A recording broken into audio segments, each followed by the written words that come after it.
Bien, estamos nuevamente en el curso de Sociología, sesión grabada número 4.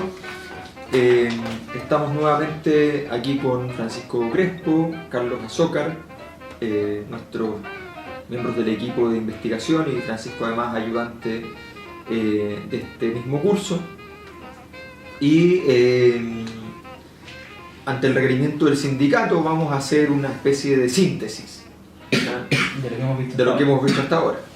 Esta síntesis incluso consta de, tiene esquemas, ustedes pueden verlos ahí, ¿no? Preparados por Francisco justamente, que representó al sindicato buscando una manera de decir: profesor, ponga orden en esto, ¿ya? Hay mucha gente que no entenderá y está divagando, ¿ya? No lo dijeron de un modo tan espantoso, pero sí lo dejaron a entender. Bien,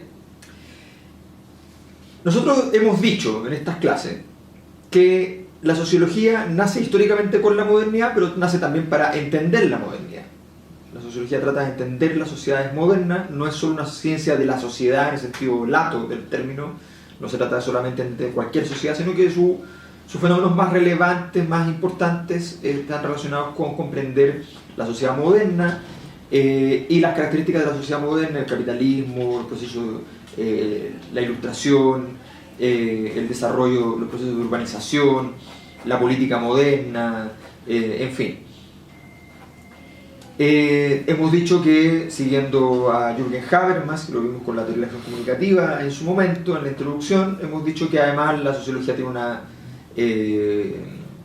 una orientación general que abarca distintos tipos de temáticas, no es especializada en sentido estricto, pero que además de esa orientación general deriva del hecho de que se hizo cargo de muchos problemas que iban quedando fuera del conjunto de otras disciplinas, de la economía, fundamentalmente de los estudios políticos por otro lado, pero también la sociología historiza y da cuenta de un concepto filosófico, que es el concepto de razón, de racionalidad, que se había visto como una competencia de los sujetos, como una facultad de los sujetos, por ejemplo en Kant, y de pronto la sociología la da vuelta y la pone como un objeto, y dice: bueno, yo quiero investigar las formas específicas de la racionalidad. Hay formas de racionalización que son propias de la cultura occidental, que intentó construir un conjunto de instituciones, esferas culturales que tuvieran ciertas características, y ese esfuerzo tiene características sociológicas, no es un mero despliegue de que hacemos cosas racionales y punto, sino que se articula sociológicamente. Bueno, en ese marco dijimos que aparecen los tres grandes clásicos, de la sociología en general. Hay quienes ponen más clásicos, pero no se llega mucho más allá de 6, digamos. Son Marx, Karl Marx, Max Weber, Emile Durkheim. El primero, que históricamente va a decir bastantes cosas, va a ser Marx, y básicamente va a decir: mira, la modernidad coincide, ¿ya? O sea, tiene que ver con el proceso de desarrollo del capitalismo. El capitalismo es el que produce esta sociedad moderna. ¿Serían parte antes de la modernidad o la modernidad luego parte como...? Bueno, lo que pasa es que es bien interesante porque efectivamente las dinámicas económicas que redundan en el capitalismo y las dinámicas parten mucho antes, por supuesto. Brodel lo data al siglo XIII, XIV. ¿Ya? El capitalismo recién se puede decir que comienza, ahí coinciden Marx y Weber en las fechas más o menos, hablamos del siglo XVI, XVII. ¿Ya? Con el tema de la banca, cuando se empieza a poner el precio del dinero. Exactamente. Pero en rigor el capitalismo industrial no puede existir antes de la máquina de vapor y la revolución industrial correspondiente, y es la revolución industrial la que permite, la que le pone una energía enorme literal y metafóricamente al capitalismo para generar el despliegue de las fuerzas productivas que conocemos hasta el día de hoy, con gran capacidad productiva, en fin. Que coincide más o menos con la modernidad, que podríamos decir que parte simbólicamente por lo menos con la Revolución Francesa. Que parte de la Revolución Francesa y que tiene con su edad dorada el siglo XIX. Claro. Y su fracaso también a finales del XIX, el primer fracaso. Claro, brilla y fracasa rápidamente. Muy rápidamente. Pero en ese caso igual es importante recalcarlo. la modernidad y el capitalismo... Pongámosle fecha, digamos. Claro, para que O sea, se entienda... y que pueden existir modernidades no capitalistas. Es que ese es un gran debate. Ese es un debate, finalmente. claro, pero es un debate posterior. Es Claro, un debate, es muy posterior. Es un debate posterior en el sentido de que coincide en términos temporales, en el sentido del diagnóstico, pero es un debate posterior que cuando se configura la modernidad, de pronto alguien dice, bueno, pero aquí estamos llamando modernidad solo a una cosa, ¿ya? Y a esa cosa que estamos llamando modernidad es el desarrollo de las sociedades occidentales, ¿ya? Claro. Occidentales europeas, ¿ya? No cualquier occidente. Y capitalista. Y estamos hablando, entonces claro, y después aparecieron las ideas de que habían muchas formas de modernidad y qué sé yo, que es un debate que hoy día tiene mucha presencia en las visiones postcoloniales. Claro, bueno, y sin ir más lejos, aparte del postcolonialismo, también, si miramos la Revolución Rusa, fue profundamente moderna. Y no era capitalista, o por lo menos pretendía no ser capitalista. Sí, pero eso es discutible, sí. porque producía capital. Sí, bueno, por eso le Y digo una acumulación inmensa de era capital. capitalismo de Estado, claro. Capitalismo pero- Según el propio Immanuel Wallenstein sería Capitalismo. propiamente capitalista. Sí, verdad, ahí como un Sí. tema. Pero bueno, el punto es que la modernidad y el capitalismo más o menos surgen en épocas similares y se potencian entre sí igual. O sea, Sí. los valores de la modernidad permiten que el capitalismo aumente su productividad con esto de remover la ética y remover varias cosas antiguas, y al mismo tiempo el capitalismo le mete energía y le mete una cantidad de plata que permite que la modernidad se despliegue, conquiste países no modernos y los vuelva modernos. O sea, toda la empresa colonial es una empresa moderna y capitalista al mismo tiempo. Que está financiada por privados, de hecho. De hecho, no- o sea, yo no- creo que igual ahí hay, por lo menos el siglo XVIII-XIX están muy así aparejados. O sea, a uno le cuesta entender mucho porque uno se imagina como que siempre existieron los estados, por ejemplo, y que los estados se parecen a los estados actuales. Los estados decimonónicos, que cuando recién empiezan a existir realmente los estados, no se parecen en nada. El 95% del presupuesto de un estado decimonónico se gastaba en defensa, ¿no? No eran estados de protección social, no tenía ninguna otra Había vinculación. ejército, No, pan divino para el ejército. Y no hay que olvidar tampoco que países como Italia, Alemania, No estaban unidos, unificados, no estaban claro. unificados, o sea, son realmente... Eran como mini imperios. La Primera Guerra Mundial es el fin del último imperio grande dentro de Europa. Claro. O sea, estamos hablando hace 100 años. ¿Qué es eso de proletarios? Yo solo he escuchado hablar de súbditos. Exacto. Una frase de emperador, el último emperador. El último emperador. Exactamente. Había una película. que ese sí hablaba. Sí, pero no mucho igual. No, los emperadores nunca hablan demasiado. No, Estoy de y acuerdo. hablaba solo, pero está hablando del de China. No. Ah, el de Pérez Público. Sí. Ah, no, sí, no sé si se habla. Que el de Eso China no- tampoco habla. No, pero de Oriente no se habla. Pero bueno. Como, Sí, bueno, pero no es como verdad. mujeres en Kawabata. Kawabata es un escritor. Bueno, las mujeres en Kawabata nunca hablan así como. Ah, Son malas, pérfidas y silenciosas. Nunca leí a cabo. Ah, es muy terrible, no lo leas. Entonces, bueno, decíamos que Marx se dio cuenta de esta vinculación poderosa entre la sociedad moderna y sus rasgos y el capitalismo, y como se dio cuenta de este vínculo, se dio cuenta de este vínculo precisamente porque se percató de que todo modo de producción es también un modo de sociedad.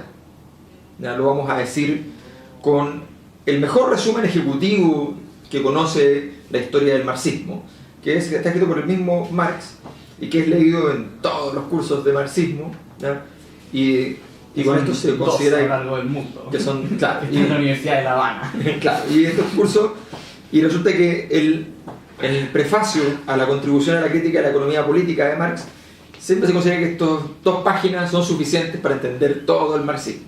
Sí, aunque hay una discusión gigante porque sus intérpretes dicen que eso lo escribió y después se arrepintió, se retractó, y bueno, en fin. Es Pero, que ahí está la gran discusión entre los marxistas del Marx joven y el claro, Marx viejo. la Sí. famosa distinción artisteriana. Sí, hay los 2 o 3 Marx, que además después viene como, bueno, en fin.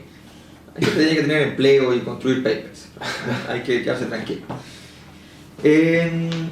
Mis investigaciones, dice Marx, me llevaron a la conclusión de que tanto las relaciones jurídicas como las formas de Estado no pueden comprenderse por sí mismas ni por la llamada evolución general del espíritu humano.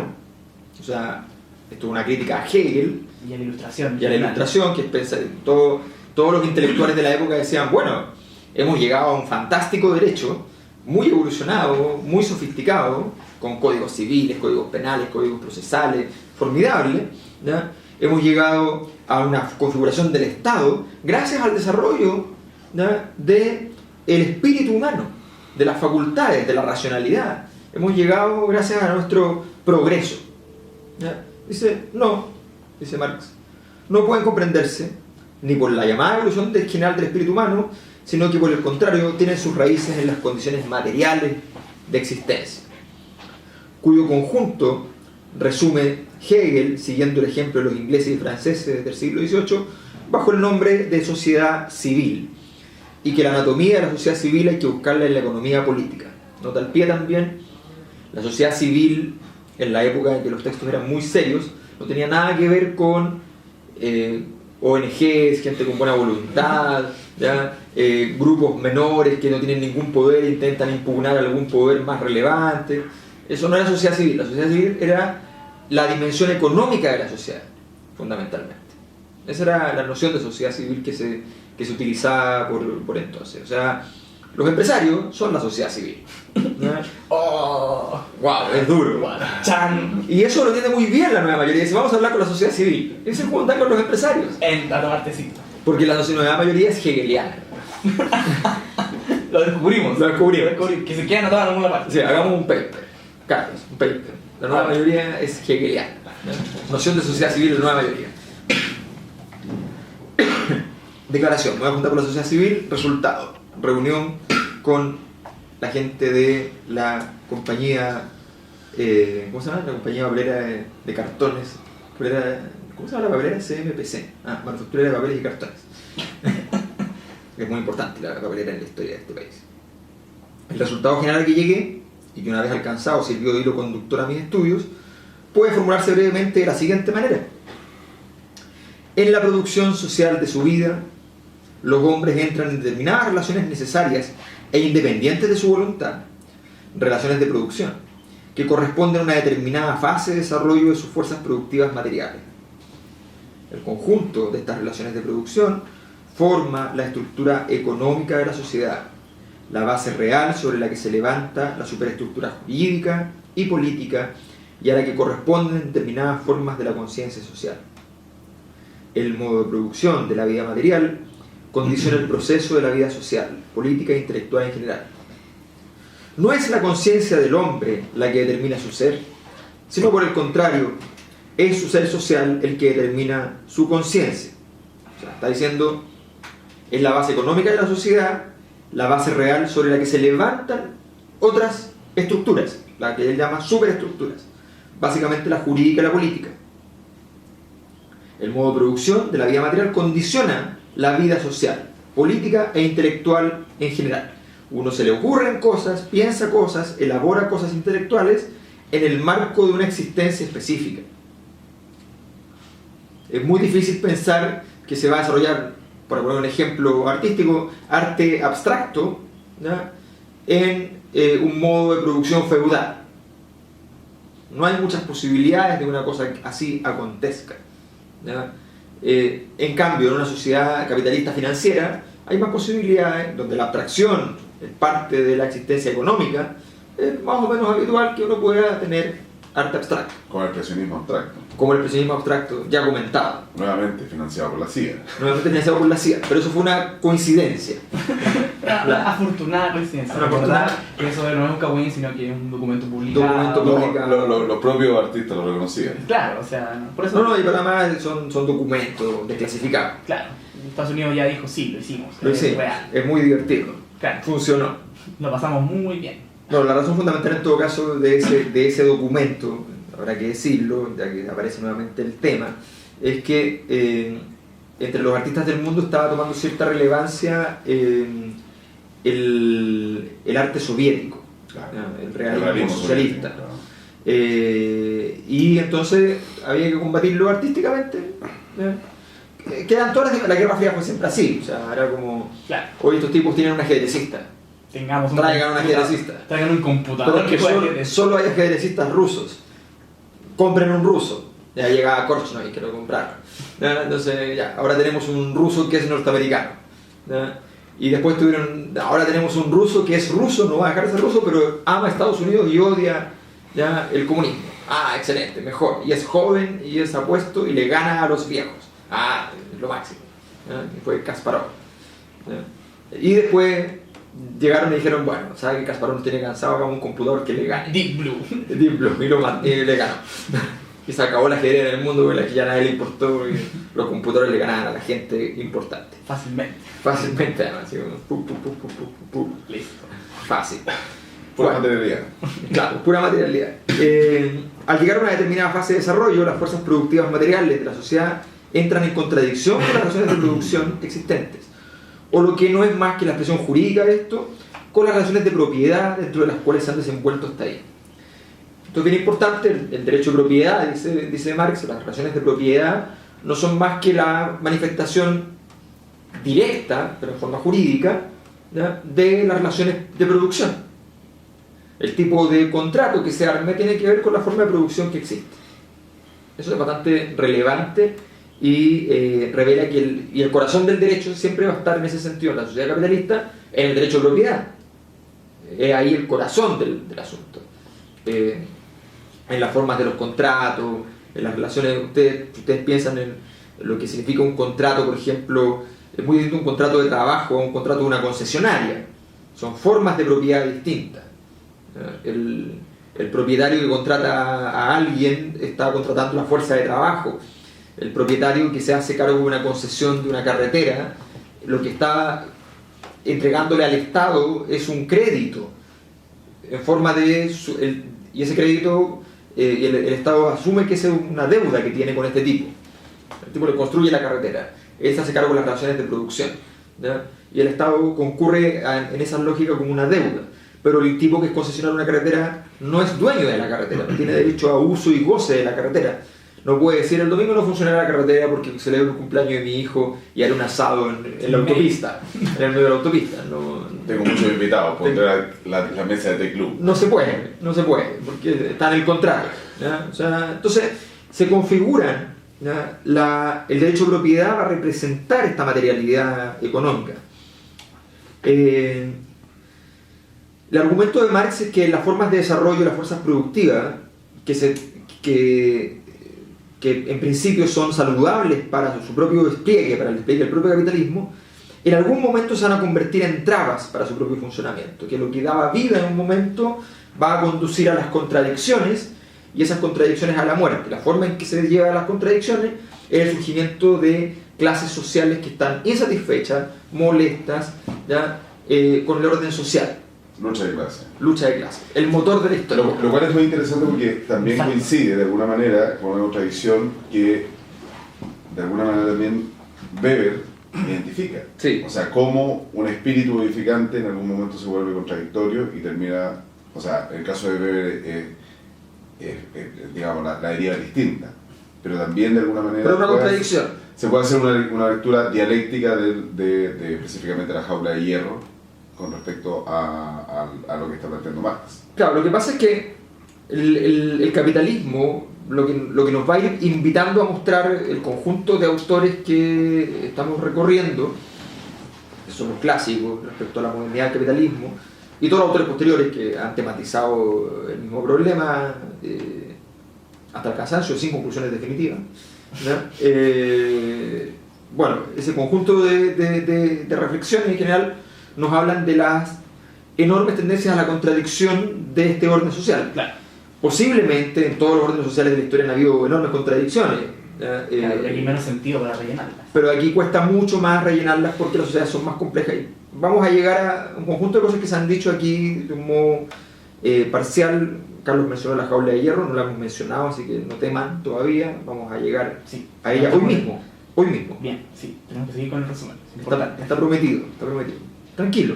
Pero bueno, lo importante es que Marx se dio cuenta entonces de dos cosas, que la modernidad está asociada a un modo de producción particular, que en este caso es el capitalismo, y que ese modo de producción tenía relación con determinadas relaciones sociales, regímenes de propiedad, leyes y por lo tanto formas artísticas y otras derivas más, sobre lo cual después hay harta crítica al respecto de esa idea de que está todo conectado unidireccionalmente, pero de todas formas se dio cuenta entonces que el capitalismo y la modernidad particularmente tenían una contradicción interna que era importante y que se supone que lo iba a derrumbar, pero sabemos que no se derrumbó, no se ha derrumbado, no obstante la parte de la contradicción sigue siendo importante. Exacto. Y termino diciendo respecto al texto de Marx, para pasar a los siguientes autores, al cambiar la base económica, cualquiera vez que se cambie la base económica, se conmociona o se conmocionará, más o menos rápidamente, toda la inmensa superestructura erigida sobre ella. Es decir, si uno cambia las condiciones de producción, necesariamente las cosas que están por encima se modificarán radicalmente, ¿ya?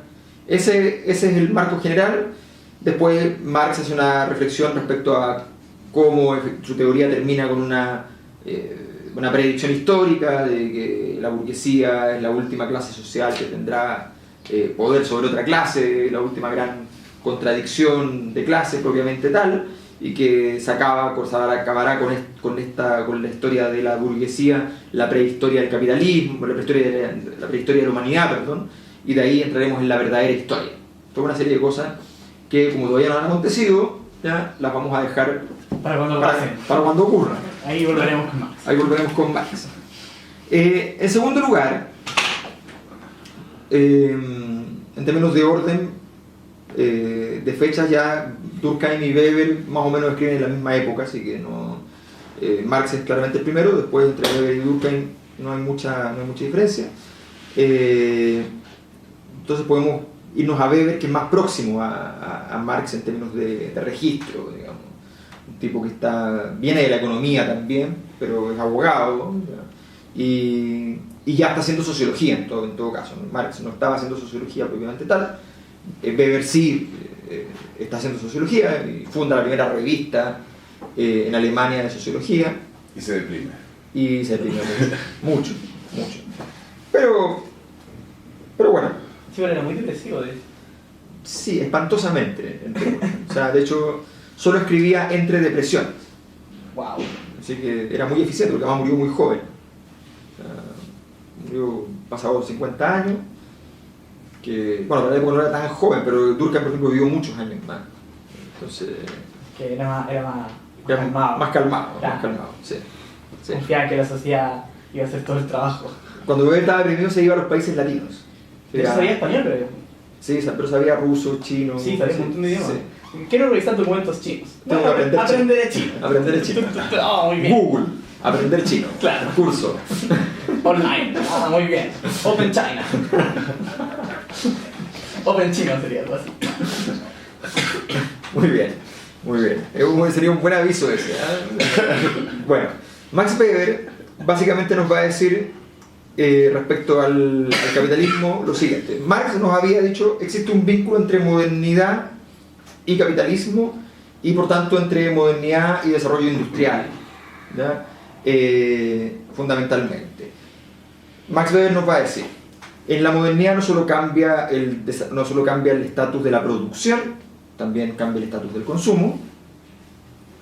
Max Weber nos va a decir: también cambia el estatus de la cultura, y se forma una gran ideología intelectual y cultural fundamental, que va a ser la Ilustración. Lo llama el rosado talante, la rosada carita de la Ilustración, ¿ya? Que le da felicidad, nos da ilusión, nos dice: viene una época de racionalidad, de perfección, donde el mundo va a funcionar sin las locuras de antaño, sin esos monarcas crueles y despiadados, esos locos, ¿no?, premodernos. Esos locos premodernos, ¿ya? Sin esa gente, sin los bárbaros, ¿ya? El fin de la barbarie, el triunfo de la ciencia en tanto claridad, criterio, sentido, ¿ya? Weber dice: bueno, la Ilustración va a ser la gran manifestación cultural de esta sociedad. Pero ese proceso de desarrollo de la Ilustración, ese proceso de desarrollo de una sociedad que tiene formas de especialización, que desarrolla instituciones jurídicas sofisticadas, un derecho muy sofisticado, formas de dominación, formas de gobierno muy sofisticadas, aparatos burocráticos, toda clase de sistemas, qué sé yo, todo eso, ¿ya?, va a estar en el marco de la investigación por la racionalidad, la razón desplegada en la modernidad. Y ahí va a estar la racionalización social, que es el aumento de control, predicción, aumento de la capacidad organizacional, y la racionalización cultural, la capacidad de construcción de sentido a partir de la construcción de imágenes de mundo unitarias que permiten dotar a la realidad de algún marco interpretativo. En el fondo es crear orden y eficiencia y justificar, legitimar y darle sentido a ese orden particular y a esa eficiencia. Exacto, y los problemas que plantea Weber siempre son cómo se mueven estas dos cositas. Claro, porque a veces se crea una nueva forma de eficiencia, no está legitimada, entonces es muy eficiente, pero creo que está mal hacer esto. Claro. Y hace falta sentido, a veces se crea un discurso que no tiene asociado un soporte material, entonces y por eso la racionalidad requiere siempre irracionalidad.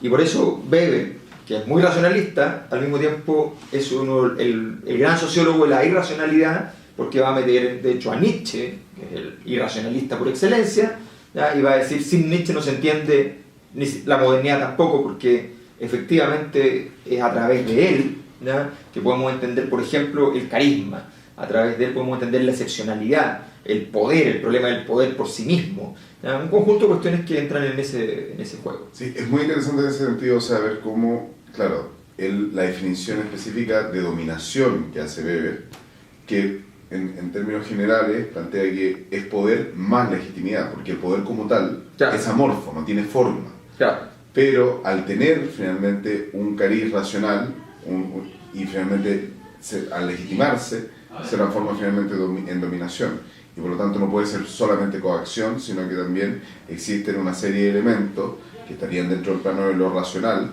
o de lo razonable, podríamos también incluir, claro, que finalmente permiten que no sea el solo uso de la fuerza lo que permita la ejecución de cierto poder. Claro, porque el poder, en eso Weber es bastante kantiano. Para Kant el poder es una fuerza que vence a otra fuerza, y una fuerza que vence a otra fuerza es cualquier cosa que sea una fuerza que vence a otra fuerza, pero es amorfo, ¿no?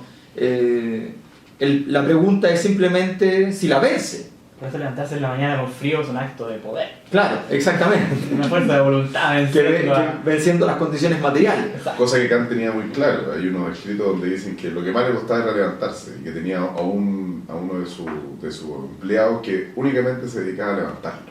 Wow, ¿tenía empleados? ¿Tenía dinero? Sí, tenía dinero, era profesor. Es que en esa época todo el mundo era académico. Era académico en la época en que los académicos tenían dinero. Sí, era un pueblito, sí. Entonces yo creo que era eso el factor que lo permitía tener, claro, trabajar en un pueblito muy pequeño. Ah, muy bien. Königsberg. A ver. Es la verdad importante que Nietzsche y Kant eran filósofos, no sociólogos. Sí. Que no todo el mundo sabe eso. Y además, lo más interesante es que los que son kantianos son anti-nietzschianos y los que son nietzschianos son anti-kantianos. Claro. Y Weber fue y dijo, bueno, yo voy a juntar a estos dos tipos. Porque soy Weber. Porque soy Weber. Y porque hablo alemán muy bien. Porque pasaré a la historia siendo Weber. Aunque a veces me da pena. Claro, a veces me da mucha pena ser Weber. Teníamos una cuota de mujeres dentro del programa, pero no ha querido participar. Entonces Weber vio esta dimensión más cultural también, vio la dimensión del mercado también, vio el problema del poder al interior y dijo, a ver, las clases sociales no son la única forma en que se distribuye poder en estas sociedades, Estaba leyendo a Marx, sino que efectivamente es la forma más importante, dice, pero también existe los estamentos, que son las comunidades de prestigio, si usted es sacerdote, bombero, ¿ya? Si es militar, si es académico, claro, pertenece a una comunidad de prestigio. Entonces, la gente que pertenece a una comunidad de prestigio tiene cosas asociadas a su comunidad de prestigio. Lo que el marxismo después va a llamar segmentos interclases, ¿no? Claro. Algo así. Formas de la tradición 1. Sí, pero como que después cambiaron la teoría de clase y le agregaron más cosas. Claro, pero es estamentos. Y también Weber va a meter dentro de eso a los partidos políticos. Los partidos políticos también lo que hacen es distribuirse poder y por tanto adquieren posiciones distintas en la sociedad, lo que permite después construir la teoría de las élites políticas y qué sé yo, que es un derivado de esta visión weberiana más amplia. Ahí es importante hacer una aclaración de cosa como una clase política, en términos de la teoría de clases, digamos. Existe un grupo de personas que son políticos y se pasan la política de unos a otros, pero no son una clase social. En sentido estricto serían un estamento. Claro, son un estamento o una comunidad de prestigio. Sí, pero cuando uno usa clase política no necesariamente está refiriéndose a que sean clase social. O sea, Hay- en el hay- uso cotidiano, No, efectivamente. no, el uso académico también. Tú tienes es que hay un problema también que hay que decir que hay estas palabras que están dentro del marxismo, que si uno las ocupa, la gente que está vinculada al marxismo como que siente que... Vienen demandas. no, siente como que hay un momento en el cual Zeus debe mandar rayos, ¿ya? Claro, en este caso Marx. En este caso Marx, ¿ya? Entonces, el asunto es el siguiente. La noción de clase, ¿ya?, es también una noción estadística, una noción de clasificación. O sea, la clase es una clasificación. Claro, si no le saca el social, claro. Claro, si uno no la entiende como clase social, sino que dice que hay una clasificación dentro de la sociedad, ¿ya?, que es un grupo que tiene condiciones que cumple específicamente y que no le cumple el resto y por tanto es clasificable como tal. No hay problema en hacer uso de la noción de clase política. En la noción de las teorías de las élites se usa la noción de clase política en algunos de sus autores de un modo mucho más sofisticado y también bastante válido, ¿ya?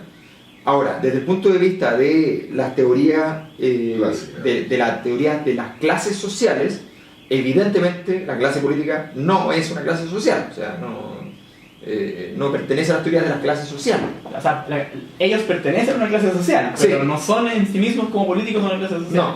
No, de hecho pertenecen obviamente a la misma clase social, Claro, sí. en general. Claro. Efectivamente. Es muy difícil que pertenezcan a otras. Ahora, en la teoría de las clases más detallada del marxismo, Sí, por la más moderna. ahí hay diferencias. La pequeña burguesía, Claro. la burguesía, en fin. Bien. No, nada, es que tratar de un poco como de hacer la cuadratura del círculo. Ya. Y en realidad, claro, porque volviendo un poco a Marx y saliendo, o sea, y poniéndolo en tensión con Weber, la distinción básica de Marx se basaría en la posesión o disposición de los medios de producción. O sea, esas serían En el sistema productivo. en el sistema productivo, en el modo de producción, realmente. ¿Cuáles son la definición que determina la existencia de los proletarios y la existencia de los burgueses?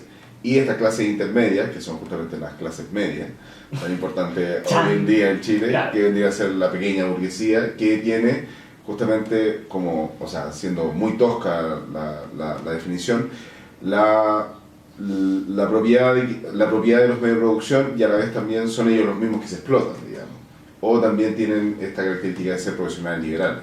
Entonces, entendiéndolo dentro de ese marco, no podrían ser considerados porque no tienen, estarían dentro de esa indefinición, que no son poseedores de los medios de producción, tampoco están desposeídos absolutamente de los medios de producción, y estaría la clase política de alguna manera estando como profesionales liberales ejecutando las labores del Estado como pequeña burguesía. Sí, dos apuntes, aprovechando la divagación, divaguemos más. Tripliquemos la divagación. En primer lugar, la teoría de las clases sociales, Marx no la pudo escribir, no alcanzó a escribirla. En segundo lugar, la teoría de las clases sociales, los desarrollos posteriores que se hicieron, se llenaron de hipótesis ad hoc crecientemente por la complejidad que fue adquiriendo el proceso, vamos a ver, de división del trabajo social. Así que fue ha sido bastante difícil en ese sentido poder llegar a establecer cuál es la división de la estructura de las clases. Lo que sabemos sí es que hay una estructura de clases, que esa estructura de clases determina condiciones de conflicto, pero las condiciones de ese conflicto muchas veces nos pueden resultar incluso difíciles y desconocidas.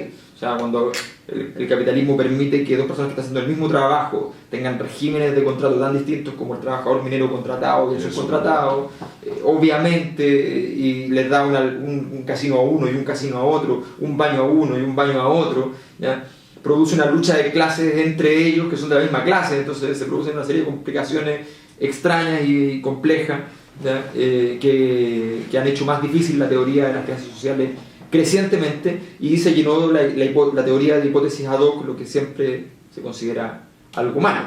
Así que ha sido un problema. Vamos a Durkheim. Es el momento. Es el momento.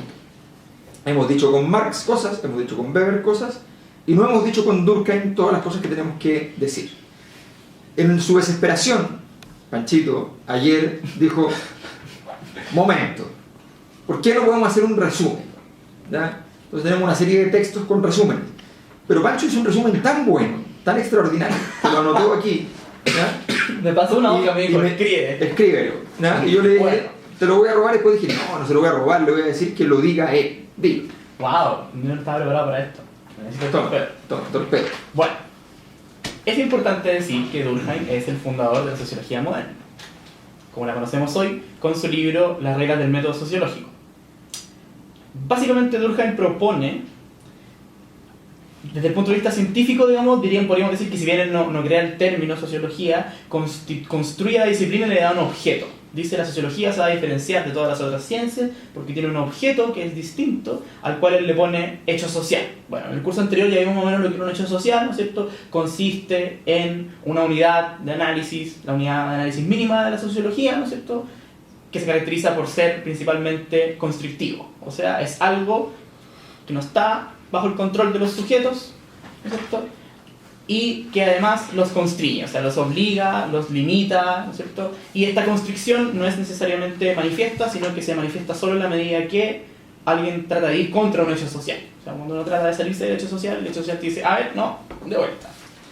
En ese sentido, entonces, él se da cuenta que la sociedad no está dentro de los sujetos, y eso va a ser como el primer golazo de Durkheim en la historia de la teoría, donde va a decir que va a ser un problema que hasta el día de hoy arrastra la sociología, ¿no es cierto?, que es la sociedad, es un conjunto de sujetos que se juntan y dicen, no, somos una sociedad, o efectivamente es algo que está a un nivel sui generis, como decía Durkheim. Claro, no me estoy refiriendo a Charlie García, sino que me estoy refiriendo al significado en latín, que yo creo que Charlie García también lo conocía, que es único en su género, ¿no? Algo distinto, algo que sale de lo que...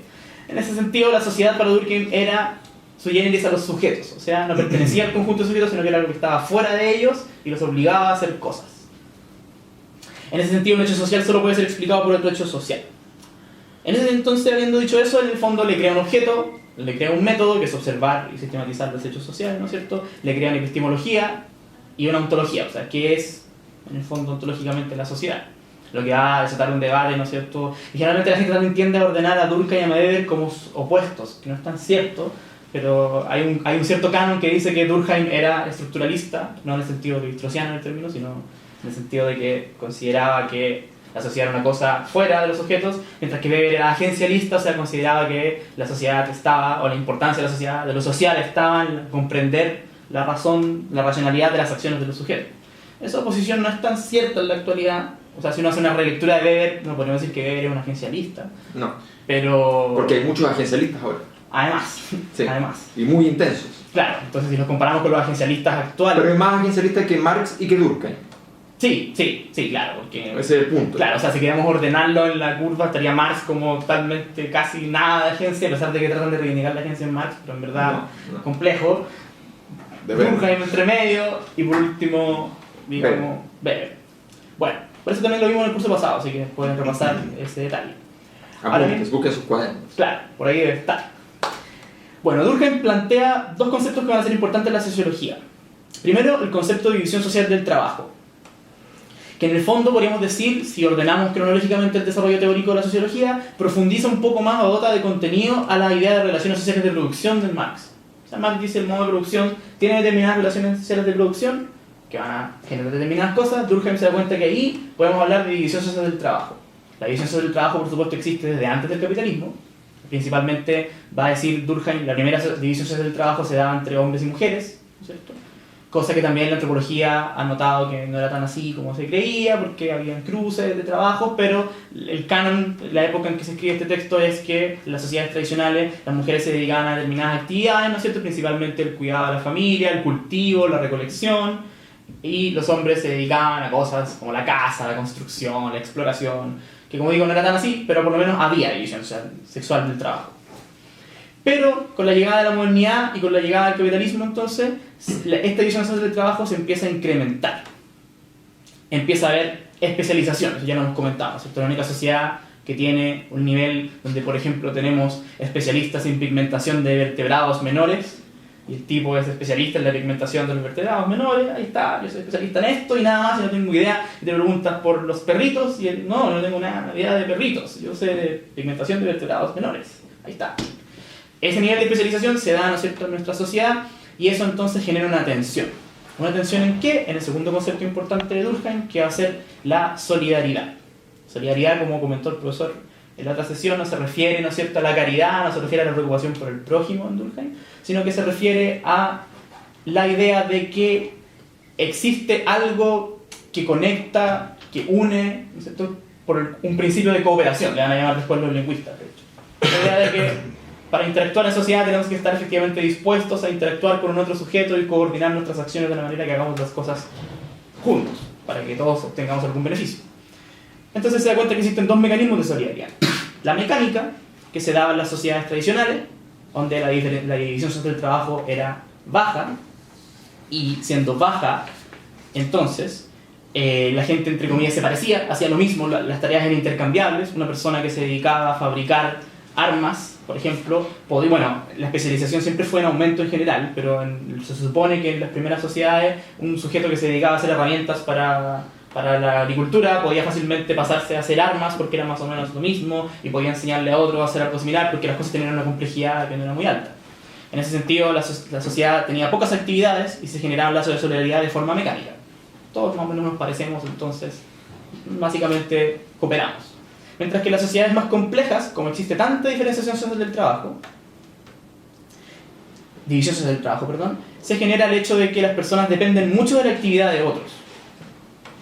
Entonces yo soy muy distinto a ti y no entiendo nada de lo que tú haces, pero de alguna forma cooperamos. Y además cooperamos sin estar conscientes de que estamos cooperando entre nosotros, que es lo más importante, digamos. Ni siquiera nos conocemos probablemente, pero de alguna manera tenemos que cooperar. Tenemos que mantener lazos de solidaridad. Y por eso es una solidaridad orgánica, porque es como un órgano. El hígado, el cuerpo... No sabe, visita al páncreas, exacto, no lo va a ver. No va y dice, hola páncreas, ¿cómo estás? Mira, qué bueno. Sí, espectacular, ¿cómo están los niños? ¿Cómo está la familia? Sí, no, mira, tengo problemas Ni en la siquiera casa. sabe que existe, Probablemente no, efectivamente. pero se complementa. En este sistema que es el sistema del cuerpo. Entonces, esta idea de solidaridad orgánica, de hecho, va a volver de forma más Dolane en teorías más actuales como la teoría del sistema. Entonces, Durkheim vuelve de forma más Dolane muchas veces en la sociología, digamos, hasta la fecha. Sí. Además que era francés, pero en realidad era alemán o algo así, entonces los alemanes yo creo que siempre lo quisieron de vuelta. Sí, de hecho se tomaron su ciudad en algún momento. Claro, dijeron que devuélvanos a Durkheim, pero ya no está aquí. Hace mucho tiempo que murió, no importa. Pero en el cementerio está. Claro, eso es lo que nos importa. Entonces, los problemas de la solidaridad mecánica y la solidaridad orgánica plantean lo que se va a conocer como el problema de la integración social, que va a ser uno de los problemas importantes de la sociología. Si es que en Marx tenemos el problema de la producción, cómo producimos para vivir; en Weber tenemos el problema de la racionalización, cómo generamos sentido y cómo ese sentido se transforma en las formas de organización social; y en Durkheim vamos a tener el problema de la integración, cómo la sociedad se integra, podríamos decir, cómo la sociedad mantiene lazos de solidaridad, cómo una sociedad que es tan compleja. En el fondo la pregunta es más simple. En una comunidad la gente, toda se conoce, y como toda se conoce, si hace algo malo, todo el mundo se entera, todo el mundo te aísla, se sabe que tú hiciste, que tu hijo hizo tal cosa. Tienes que mantener un mínimo de decoro, tienes que comportarte bien porque todos se conocen y se pueden sancionar directamente. Pueblo chico, infierno grande. Exactamente. Pero en una sociedad tan compleja como la sociedad moderna, donde uno no tiene absolutamente idea de quién es su vecino, como a la gente le gusta recalcar generalmente en la televisión en unos ataques de tradicionalismo, ¿cómo entonces nos coordinamos? ¿Qué me importa a mí si yo ni siquiera sé a quién van a tener consecuencias, qué van a sufrir las consecuencias de las cosas que yo haga? ¿Cómo mantenemos esta estructura sin que se derrumbe? Bueno, eso es lo que va a investigar en el fondo Durkheim, y se va a dar cuenta que en la modernidad, ¿no es cierto?, producto de la especialización y del aumento de la división social del trabajo, se ponen en tensión los lazos de solidaridad, efectivamente. La transformación de solidaridad mecánica en solidaridad orgánica tensiona los lazos de solidaridad hasta el punto de que efectivamente... Hay un fenómeno. Claro, existe un fenómeno en el cual los lazos de solidaridad se debilitan o se rompen, ¿no es cierto? Y se genera lo que se conoce en la teoría durkheimiana como la anomia. Que en el fondo la anomia, para decirlo en términos simples, anomia, como dijo el profesor también, significa falta de normas. En estricto rigor, no hay que asociar a anomia, porque es importante eso. Durkheim es un tipo muy meticuloso, digamos, desde el punto de vista teórico, no hay que asociarla ni con rareza, ni con ostracismo necesariamente, ni con así como... que el problema de la anomia va a ser un problema que va a volver muy fuerte, de hecho, en Foucault, entre otros autores, digamos, la idea de la crítica de este margen de quién es... La anomia no es no normal, sino que es bajos lazos de solidaridad. Eso es importante. Ahora, que efectivamente la gente que consideramos más extraña, comillas, tiende a coincidir con la categoría de anómico.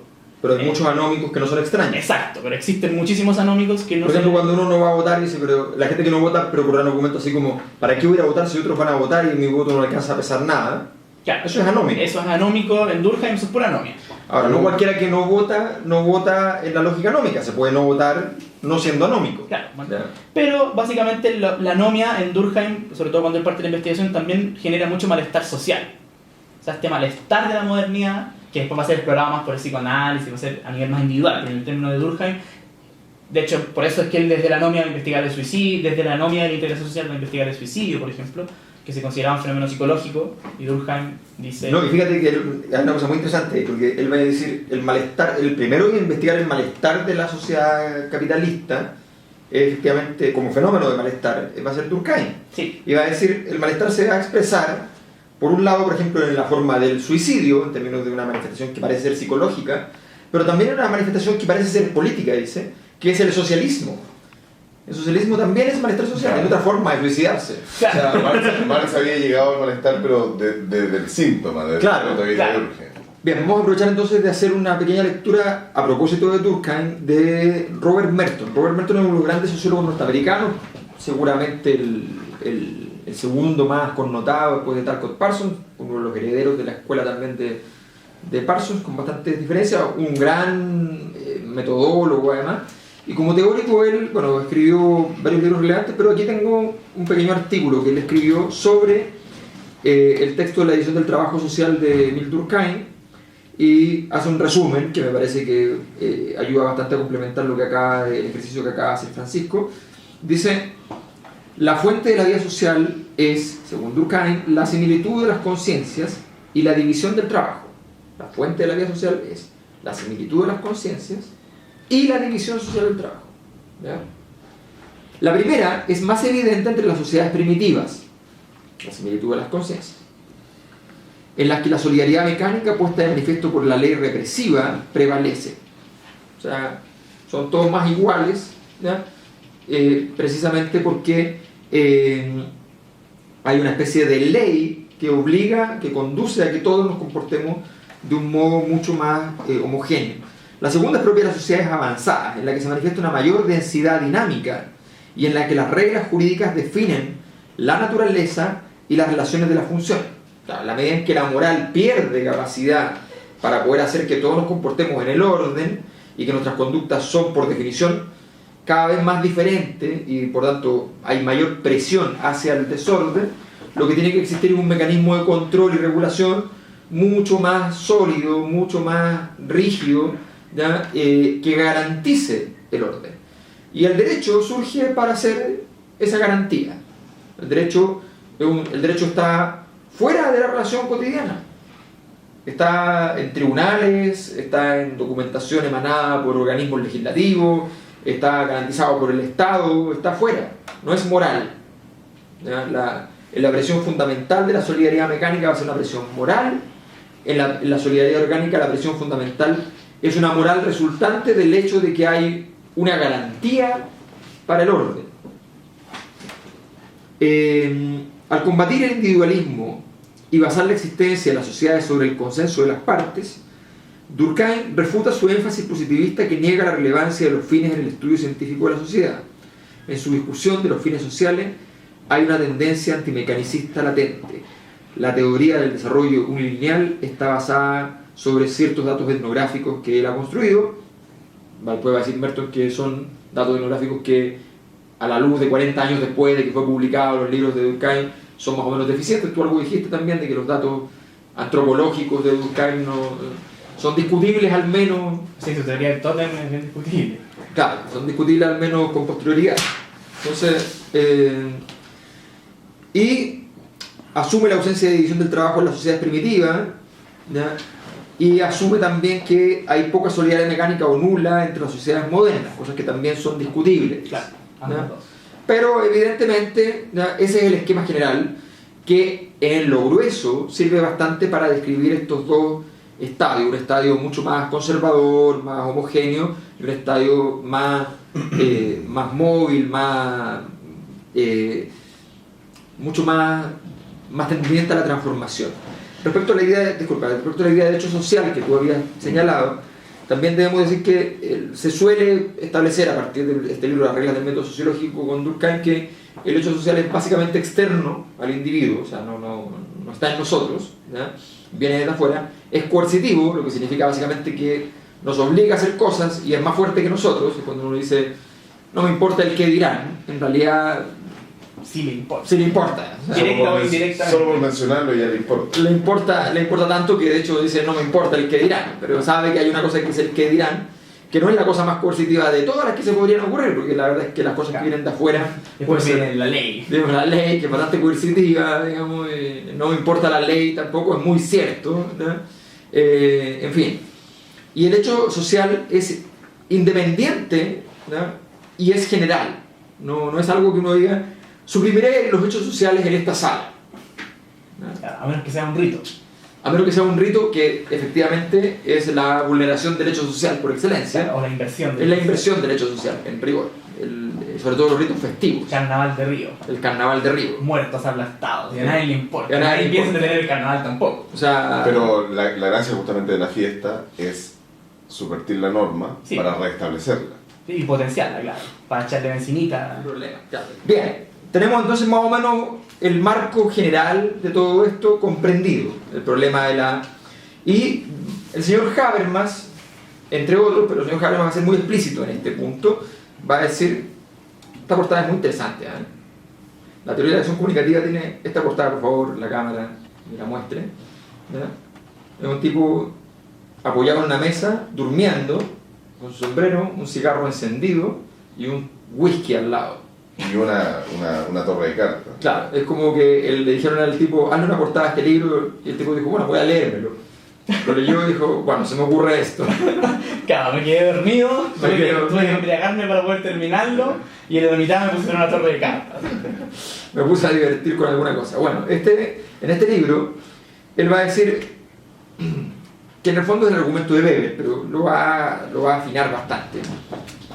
Va a decir, bueno, el problema, entonces, juntando los tres grandes clásicos, es que el capitalismo genera relaciones de producción que no han tenido comparación en la historia, Marx, a una intensidad que no tiene parangón en la historia, Marx, ¿ya? Con capacidades de desarrollo que no tiene parangón en la historia, Marx, y que presionan a las sociedades, ¿ya? En dos dimensiones, para producir niveles de racionalización enormes, Weber, tanto a nivel cultural, como dijo Francisco hace un rato, es decir, construyendo sentido para esa cosa muy complicada que es la sociedad actual, que en general no ha funcionado, pero también para que funcione desde el punto de vista operacional, racionalizaciones organizacionales, tener mecanismos para que esta cosa tan complicada sea administrada de algún modo. Alguien tiene que administrar toda esta complejidad de capacidades productivas grandes, gigantescas, próximas al infinito. Entonces, y por otro lado, esto presiona radicalmente los mecanismos de integración, porque Habermas va a decir, va a haber un predominio de las formas de racionalización instrumental. Es decir, la gente se va a tender a relacionar de un modo más bien instrumental, porque aumenta el peso de las relaciones medios-fines. El capitalismo es muy pragmático. El capitalismo no requiere discusiones valorativas. Al capitalismo no le importa ya las pruebas de la existencia de Dios. De hecho, se dejaron de escribir las pruebas de la existencia de Dios desde que el capitalismo apareció, ¿ya? No le importa las discusiones teológicas. Lo que le importa es cómo diablos se puede ser más eficiente. Si usted llega con un mecanismo para que una compañía determinada ahorre en su traslado de los camiones en distribución, ¿ya? X kilómetros, y con eso cientos de millones de dólares en el curso del año, ¿ya? Esa reunión ocurrirá con mucha facilidad. Me interesa, dirá, recibirá el mail y dirá, me interesa. ¿ya? Si ustedes van a pedir financiamiento para una argumentación teológica, solamente por lo teológico, sin vinculación a las posibilidades de conexión con el poder espiritual de la Iglesia O el marketing. en la tierra, o con el marketing, o con la responsabilidad empresarial, sin vinculación alguna con ello, o con la ley de donaciones culturales, no va a ocurrir la reunión. Bueno, las relaciones instrumentales predominan. En la sociedad contemporánea estamos acostumbrados, dice Habermas, a que la gente colonice la existencia cotidiana de relaciones de coordinación directa que tienen diversos niveles de racionalidad solo por relaciones instrumentales. La teoría de Habermas. No estamos viendo la teoría de Habermas, estamos viendo cómo Habermas interpreta estas contradicciones entre Marx, Weber, Durkheim, la forma en que sintetiza esto es la forma de la contradicción del capitalismo.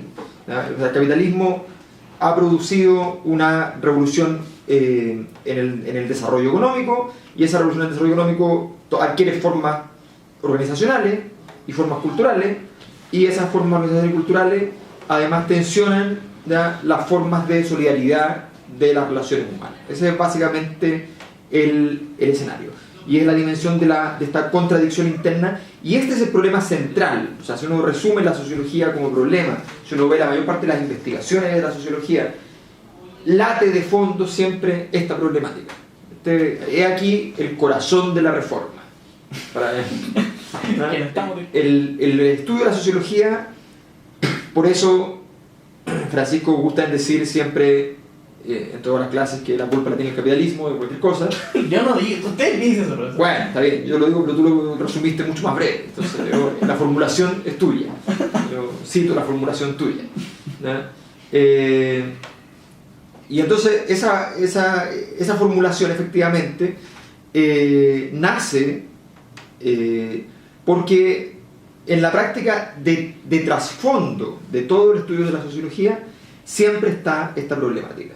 ¿Ya? Siempre está la problemática de cómo se relacionan los problemas de la producción, el problema de la organización, ¿ya?, y sus formas de racionalización, el problema de la construcción de sentido y los mecanismos de integración, para los cuales además la construcción de sentido va a ser importante también, ¿ya? Ese es el mapa en el cual nos movemos.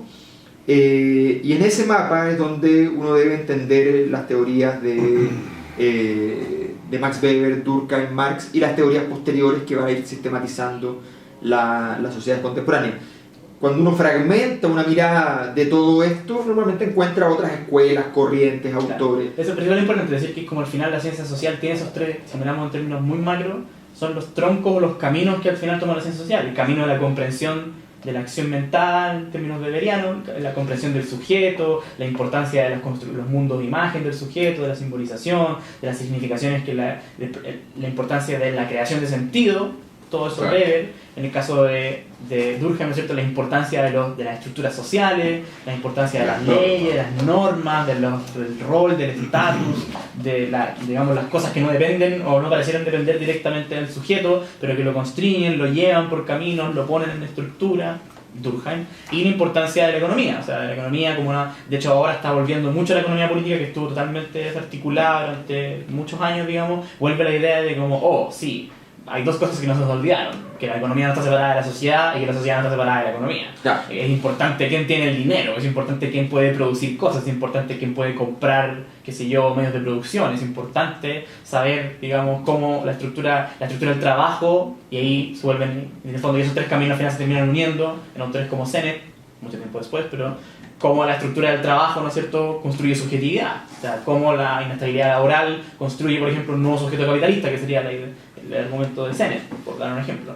Que lo vamos a ver en todo caso. Sí, lo vamos a ver, pero para decir en el fondo que igual de estos tres clásicos, por eso llevamos 4 clases en el fondo hablando de ellos, porque ellos al final marcan la pauta que va a seguir la ciencia social y que sigue la ciencia social hasta la actualidad, con escuelas, con puntos de encuentro, pero también con discusiones que no están zanjadas. O sea, todavía los liberales, digamos, hablan de que no existe la sociedad, y eso es una discusión que ellos la transformaron en una discusión política para poder, digamos, crear leyes, pero una discusión que la sociología, muy sociológica, digamos. Bueno, y tan troncos son estos tres autores que si uno dice cualquier corriente teórica, ¿ya?, uno inmediatamente podría decir, esa corriente teórica tiene un 30% de Marx, un 25% de Weber y solo un 5% de Durkheim y el resto está hecho de otras teorías, ¿ya? O uno podría decir un 70% Weber y un... Claro. Y así Claro, sucesivamente. autores weberianos, autores Uno puede durkheimianos. perfectamente, todas las corrientes posteriores, decir, pero esto es la ruta, aquí detrás está Weber, ¿ya? O aquí detrás está Durkheim. Incluso puede ser un Weber, un Durkheim pervertido teóricamente, o sea, puede haber sido modificado radicalmente, pero se hace, o sea, y el mismo Marx ya puede haber sido modificado radicalmente. La teoría de Gramsci, que es muy interesante, es marxista, pero es muy antimarxista desde el punto de vista de la teoría de la subjetividad. Tiene muchos elementos que podrían ser leídos ultra beberianos. De Sí, hecho, el sentido en Gramsci es central.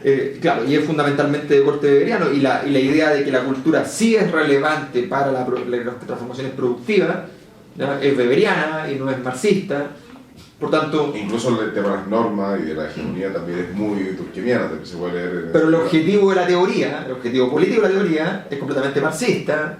Entonces, lo importante es que estos troncos...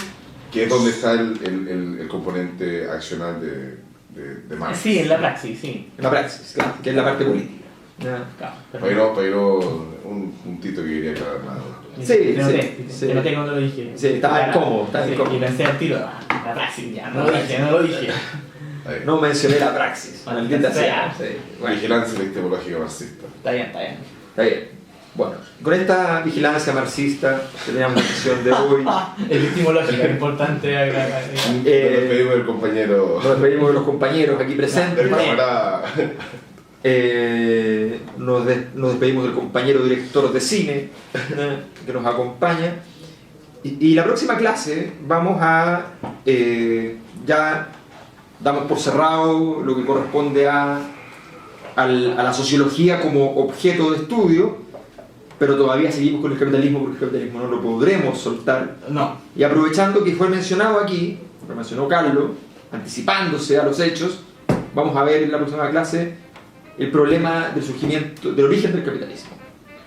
La discusión del origen del capitalismo, y ahí pondremos un par de autores en juego, entre ellos el señor Max Weber, ¿ya? Pero hay otras teorías sobre el origen del capitalismo que también son interesantes de revisar. Así que pueden prepararse y esperar, avisarle a sus amigos para la próxima semana. Que se junten. Traigan cabritas. Claro. Cabritas y el sábado en la noche puedan... Claro, un panorama muy Y divertido. también palomitas de maíz. Así es, el origen del capitalismo para la próxima sesión. Nos vemos.